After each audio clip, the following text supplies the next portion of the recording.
자, 세 번째 시간 들어가도록 하겠습니다, 여러분들. 29번이 저번 시간에 얘기했는데 출제 비중이 높습니다. 물론 29번이 똑같이 나오진 않았어요. 예전 문제를 좀 병행해서 나왔으나 그리고 색다르진 않았죠. 자, 29번 가겠습니다, 여러분들. 29번의 이제 내용을 보죠. 단순 회수 기간이라는 자체가 우리가 예를 들어서 이 회수 기간이 균등하다라는 거죠. 월 단위로 계산한다는 거예요. 그러니까 예를 들어서 1200만 원을 12개월로 나눠서 1개월에 100만 원씩 상환한다고 보거든요. 6개월이면은 600이잖아요. 반 이상은 되겠죠. 자, 우리가 풀어보셨기 때문에 우리가 꼭 푸셔서 정답 다 체크하시고 자기가 몇 개 틀린 건지 확인하셨죠. 그럼 우리가 이걸 푸실 때 초기 투자액이 1억이라는 걸 잡으셨어야죠. 유출이죠. 그러면서 일기는 1년이에요. 3천, 2천, 5천까지 나갔어요. 2천, 7천이야. 그럼 3천 남았잖아요. 그럼 사기를 채우려면 1년에 만땅이 6천만 원을 채워야 되는 3천만 채우면 되잖아요. 그럼 6천에 3천만 원이니까 2분의 1이라는 뜻이에요. 그래서 3년 6개월이 3번이 정답이 되겠죠. 자, 그다음에 30번 들어가도록 하겠습니다, 여러분들. 자, 30번도 이제 이게 말장난이죠, 여러분들. 자, 분수 있는 방법이 분모에 대한 분자거든요. 그러면 우리가 일단은 틀린 것부터 확인한다면 30번에는 3번이 틀었죠. 3번이 틀었는데요. 자, 부채 비율이라는 것은 부채 비율은 부채가 올라가고 지분이 내려가요. 그죠? 오늘 뭐 조금 좀 얍삽하게 된 것 같아요, 출제원이. 분모에 대한 지분에 대한 부채잖아요. 부채에 대한 지분이 틀린 거죠. 그 다음에 자, 우리가 채무액률은 유효 총속이 밑에 가고 영업경비 부채 서비스액이 올라가기 때문에 감당할 수 있는 능력이죠. 그래서 손익분기점이라고도 합니다. 자, 대부분은 부동산 가치에 대한 융자액 비율 맞죠. 대부분을 저당 비율이라고 하고요. 4번 총자산 회전율은 투자된 총자산에 대한 총소득의 비율 맞습니다. 총소득 가능 총소득 또는 유효가 될 수 있죠. 자, 비율 분석법은 그 요소들이 추계 산정 때 오류가 발생할 수 있는 비율 자체가 왜곡될 수도 있다는 거. 자, 이 31번도 우리가 계속 출제되는 얘기죠. 자, 위험이 클수록 높은 할인율을 적용시키잖아요. 그럼 31번에 정답은 우리가 그 4번이 정답이죠. 자, 위험한 투자, 위험 조정 할인율은 장래 기대되는 소득을 현재 가치로 환산할 때 위험한 투자 높은 할인율 적용한다. 자주 출제되는 문제입니다. 4번이다. 이렇게 가져가시고요. 자, 부동산 투자에서 일반적으로 위험이 높아서 수익도 크죠. 비례한 게 맞고요. 자, 그 다음에 평균 분산 결정법은 기생률의 평균과 수익이고 분산이 위험이죠. 이걸 이용해서 투자 대안을 선택하는 방법이다. 정확합니다. 자, 보수적은 무조건 수익을 낮춰요. 투자 수익의 추계치를 하향 조정한다는 게 맞죠. 미래 발생할 수 있는 위험을 상당수 제거할 수 있다는 거 맞고요. 자, 민감도에서 항상 투입 요소 나오고 결과치가 나옵니다. 그래서 투입 요소에 따라서 투자 효과를 분석하는 그걸 변화시킴에 따라서 그 결과치가 어떻게 영향을 주는가를 분석합니다. 자, 32번은 제가 이 계산 문제 약간 편법이 있다고 얘기했죠. 물론 편법은 뭐냐면 자, 우리가 7%, 우리가 이자율이라는 건 거의 10%가 떴거든요. 근데 7%가 뜬 것도 처음이지만 계산이 참 어려워요. 그래서 일단은 자, 1억 원을 32번 5년 후에 1억의 현재 가치는 그럼 1억이 1년 후에 일시불이 되고요. 자, 그러면 1억 원이 일시불이 되고 이걸 현재 가치 땡기지. 그럼 1 플러스 R의 N승이잖아요. 그럼 이게 0.07이죠. 7%니까. 근데 5년이라는 것은 자, 우리가 1.07을 5번을 곱합니다. 그럼 곱하기 1.07만 하시고요. 나오면 1.1449가 떨어집니다. 그럼 여기까지가 우리가 2년이잖아요. 그럼 는을 3번 치면 5년이 돼요. 는 쳤죠. 그럼 우리가 계속 칠 필요가 없다는 거죠. 그럼 1.40255가 뜨거든요. 자, 이거를 1억으로 나누잖아요. 그럼 우리가 그냥 어때요? 자, 이거를 1억으로 나눠주니까 자, 1 나누기 1.40255를 그냥 치세요. 그럼 0.7129가 나오잖아요. 0.712억이 된다는 거죠. 그럼 우리가 이건 대충 7,100만 원이 되겠죠. 그래서 이렇게 해서 3번이 정답이다. 이렇게 정리하시는 게 좋습니다. 자, 계산 문제 푸는 방법이었고요. 그 다음 우리가 33번은 자, 우리가 예전에 나왔던 감정평가 문제를 조금 변형해서 낸 거죠. 그래서 이걸 이제 우리가 풀어본다면 자, 33번 이렇게 한번 푸시면 됩니다. 여러분들. 33번은 들어보도록 하죠. 자, 일단 내용을 볼게요. 원가법 적용 시 경제적 연료수가 30년입니다. 최종 장가율이 10%라는 건 남아있는 게 10%면 감가된 게 90%잖아요. 정액법으로 감가 수정할 때 재동가에 대비 매년 감가액의 비율은 얼마냐? 그러면 감가율이 90%를 자, 내용 요소를 나눠주면 돼요. 간단하게. 자, 그럼 해설도 있지만은 제가 이렇게 한번 해봤죠. 그럼 30년을 나누게 되면 3%씩 감가잖아요. 그죠? 그래서 3%씩 우리가 매년 감가액의 비율이고요. 거래사례비법의 적용 시 거래사가 인근 정상 거래 가격 대비 10% 저가로 매도됐다. 자, 그러면 항상 대상이 올라가고 사례가 내려가죠. 윗상자 편법으로 플러스 마이너스 알파 사례 플러스 마이너스 알파잖아요. 주어를 봐야 되죠. 거래 사례 가. 그러면 사례가 주어죠. 인근 정상 거래 가격보다 자, 대상보다 어떻게 돼요? 20% 저가죠. 그럼 100을 80으로 나누게 되죠. 20이 빠지니까. 그래서 1.25가 되는 겁니다. 자, 그 정답은 2번이 정답이 되겠죠. 자, 그 다음입니다. 34번 가겠습니다. 34번을 가시게 되면 부동산 투자 분석 기법 중 할인 현금 흐름 분석법에 관한 설명이다. 틀린 것은 자, 당연히 우리가 5번이 틀렸잖아요. 우리가 할인 현금 흐름 분석법은 보통 사용되는 요구 수익률은 세후 수익률을 이제 보통 사용하죠. 그죠? 그래서 이제 어떤 세후로 간다는 거죠. 근데 이제 종합자본원율 및 지분대당률이 된다는 게 틀렸습니다. 자, 이렇게 해서 우리가 정답은 5번이 정답이다. 그래서 세후 수익률과 자본환원율, 지분배당률, 소득으로 사내의 소득을 기준으로 판단하는 어림세법에 해당하는 거예요. 근데 할인연구수익 분석법 사용되는 요구 수익률은 우리가 수익률로서 여러 해의 소득을 갖고 따지는 거죠. 그래서 이렇게 해서 여기 보시기 바랍니다. 자, 그래서 물론 사용하는 게 이제 해설이 되면 세후 수익률로 간다는 자체는 항상 세후로 간다는 얘기인데, 자, 그거보다도 우리가 이제 얘는 할인연금 흐름 분석법이다 보니까 여러 해 소득을 가니까 자, 지금 쓰는 방법들이 다 한 해만 쓰는 어림세법이 나오는 거니까 틀렸죠. 정답은 5번이 정답이다. 자, 1번. 장래 예상된 현금 수익과 지출을 현재 가치로 환원해서 분석하는 것 정확하고요. 장래 현금의 예측은 대상부동산의 과거 및 현재 자료와 비교 부동산의 시장 자료를 토대로 여러 가지 미래 예측 기법을 사용해서 이루어진다. 맞습니다. 현금 흐름의 추계에서는 부동산 운용에 의한 임대소득과 처분에 대한 양도 차익, 지분 복귀익도 포함되죠. 순효가법, 내부세율법, 수익성지수법이 현금 흐름 할인해서 투자하는 분석 정확합니다. 자, 그 다음에 35번은 여러분들 또 나왔습니다. 공통적인 거잖아요. 자, 우리가 앞쪽에서 얘기했지만 주택이라는 것은 단독주택과 공동주택으로 나눕니다. 아파트가 공동주택이잖아.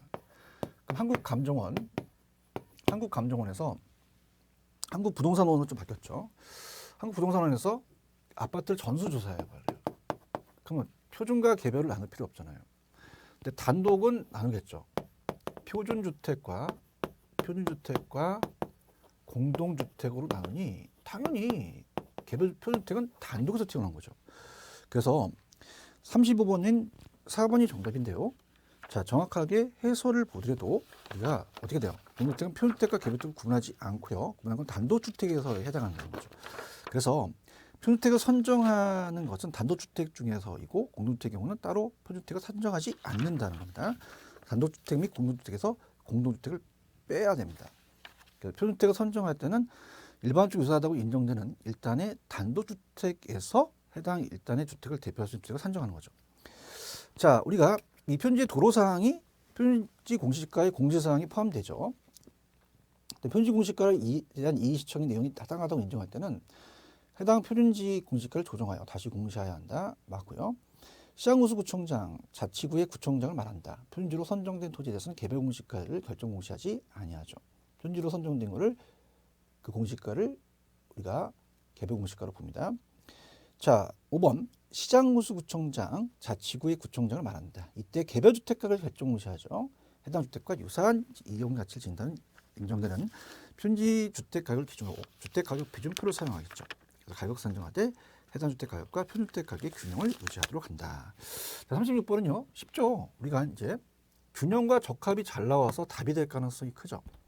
그래서 첫 번째, 자, 복도의 계단, 뭐 복도라든지 계단 높이 과대 계량 같은 것은 가다 설비는 균형의 원칙이 어긋난 거죠. 기능적 평가니까 판매 시설, 입점 부지에 대한 후보 지역 분석을 통해서 편적용을 확인한다는 건 적합의 원칙 관련된다 그랬죠. 정답은 1번이 정답이고요.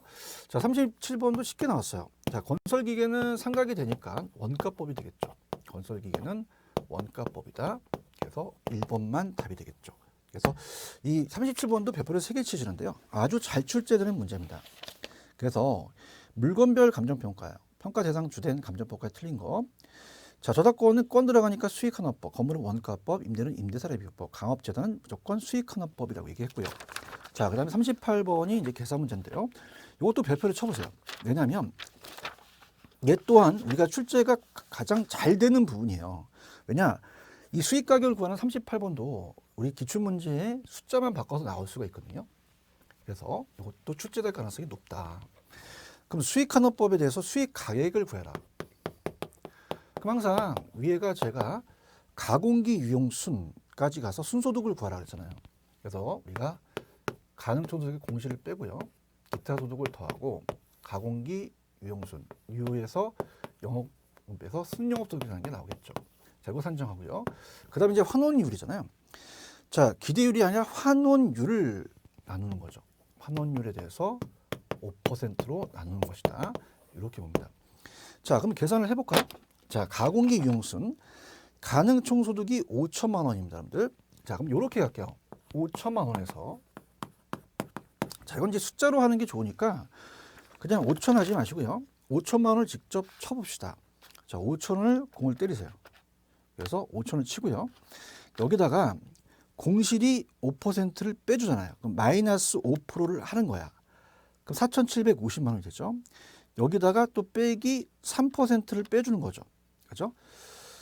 자, 그럼 어떻습니까? 우리가 자, 아까 가능해서 5천에서 우리가 마이너스 5%를 뺐고요. 나오면 자, 어떻습니까? 여기서 3%를 또 빼주는 거죠. 자, 그러면 우리가 5천에서 자, 5천에서 마이너스 5%를 빼면 자, 5천 잠시만요. 5천 마이너스 5%는 4,750만 원이잖아요. 근데 주의하실 게 어떻습니까? 우리가 4,750에서 3%를 빼주는 거죠. 그죠? 그럼 우리가 4,750에다가 자, 우리가 5천만 원의 3%는 얼마예요? 5천만 원에 곱하기 3%를 때리게 되면 1,500이 되잖아요. 자, 우리가 자, 지금 계산을 천천히 해볼게요. 5천만 원에서 자, 5%를 빼고 그 다음에 여기서 어떻게 돼요? 유지관리비가 3%잖아요. 영업경비에서 3%를 우리가 또 빼주는 거죠. 자, 그럼 이건 4,750이 나오죠. 50만 원에서 자, 3%는 얼마입니까? 5천에 3%. 자, 5천만 원에다가 곱하기 3%는 150만 원이 되죠. 150만 원. 그럼 얘가 150이 되고 거기다가 안에 보니 어떻습니까? 자체적으로 화재보험료라는 게 있잖아요. 이게 100만 원이잖아요. 100만 원. 그럼 우리가 250을 빼주겠죠. 그러면 250을 빼잖아요. 그러면 4,500만 원이 나오겠죠. 4,500. 그죠? 그럼 4,500을 나누기 우리가 5%잖아요. 그럼 4,500만 원을 치시고요. 4,500 나누기 5%를 눌러보세요. 그럼 우리가 9억이 정답이 되죠. 그래서 9억이 된다. 이거 아주 추천합니다. 자, 이거는 이제 숫자만 바꿀 수 있기 때문에 또다시 출시될 수 있는 아주 좋은 기출문제의 기본이 되는 거죠. 정답은 4번입니다. 자, 이제 두 문제 나왔습니다. 화이팅 하시고요. 자, 두 문제 들어가죠. 자, 39번은 요거는 우리 이 감정평가에 관한 규칙에 대한 문제를 물어봤는데요. 자, 이렇게 해보죠. 우리가 감가수정이라는 것은, 자, 갑니다. 제 조달원가에서, 대본가에서 감가 누계액을 빼죠. 여기에 시상가액을 적산가액이라고 하죠. 그럼 이 빼는 과정을 감가수정이라고 하거든요. 그럼 감가수정은 공제한 거잖아요. 더한 게 아니잖아요. 그래서 감가수정이란 해당 물건의 제도원가를 감액해야 할 요인이, 우리가 이 요인들이 물리, 기능, 경제적 요인이 있다면 그에 해당하는 금액을 제도원가에서 공제한 거죠. 자, 그래서 공제에서 기준점에 해당 물건의 가액을 적정한다, 이렇게 갔었죠. 자, 앞쪽에서 시장 가치를 배웠었습니다. 통상적인 충분한 시간, 기간, 그 다음에 내용에 정통해야 되고 신중하고 자발적, 성립될 가능성이 가장 높다고 인정되는 대상물가 가액, 정확합니다. 자, 동일수권은 인근지역과 지역을 포함하죠. 대체 경쟁관계 성립하고 가치 형성에 서로 영향을 미치는 관계가 되는 다른 부동산이 존재하는 권역이다. 기준은 뭐가 중요해요? 대상 물건의 감정평가를 결정하는 기준되는 날짜죠. 적산법은 항상 적산 기기필이잖아요. 기대 가격에다가 기대를 곱해서 산식을 한번 풀어봤었죠. 그래서 기대는 수익에 그 순수익의 경비를 더한 거죠. 계속 임대하는데 경비를 더했다. 임대료를 산정한다. 이렇게 보시고요.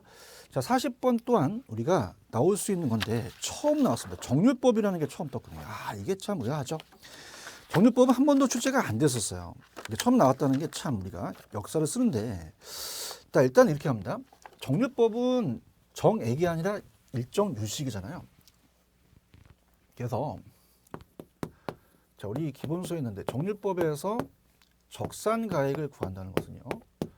일단 제 조달원가에서 곱하기 자, 1 마이너스 감가율이죠. 감가율에다가 자, 경관연수를 승하는 거죠. 자, 그러면 자, 일단은 이 제도원가가 8천만 원이 아닙니다. 자, 2015년에 100이었으면은 자, 125로 바뀐 거죠. 1.25를 8천만 원에 곱하는 거죠. 그럼 1억이 되잖아요. 그럼 1억에다가 자, 우리가 70%인데 잔가율이 나왔죠. 그럼 1만 30% 가까이서 0.7이 남았다는 거죠. 자, 여기서 2년이니까 2승을 해서 77, 49니까 4,900만 원이 되겠죠. 정답은 2번이 정답입니다. 자, 이 원리는 이래요. 들어보세요. 만약에 10%씩 감가인데 90%가 남을 수 있잖아요. 자, 그럼 감가율이 10%라는 것은 왜 이렇게 되냐?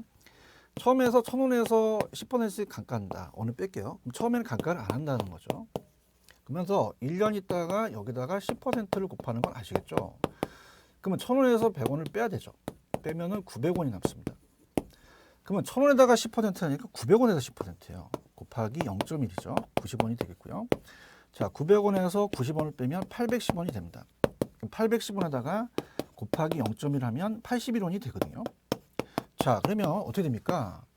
자, 이거에 대한 건 뭐냐면 70%씩 잔가율이 남는다면은 자, 우리가 어떻게 돼요? 1 마이너스 감가율이라는 건 우리가 1 마이너스 0.1은 90% 0.9가 남잖아요.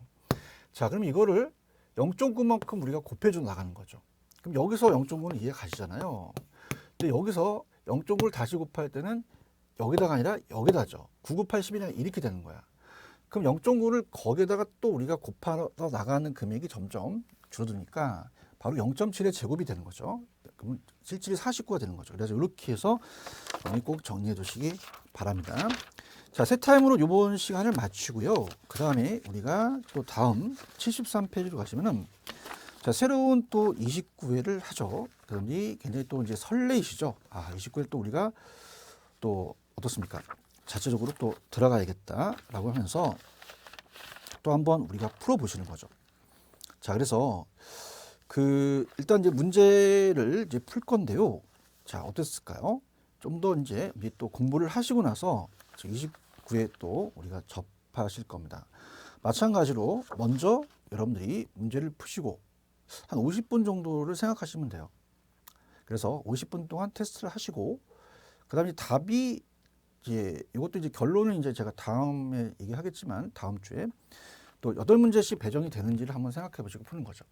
무조건 우리가 오답이 있으면 오답 노트를 만들어서 제 강의를 또 다음 시간에 활용하시면 됩니다. 자, 그러면 다음 시간에 올 때까지 우리 29회를 꼭 한번 푸시고 그 다음에 해설을 꼭 들으시기 바랍니다. 자, 이번 주 여기까지입니다. 다음 주에 뵙도록 하겠습니다. 수고하셨습니다. 감사합니다.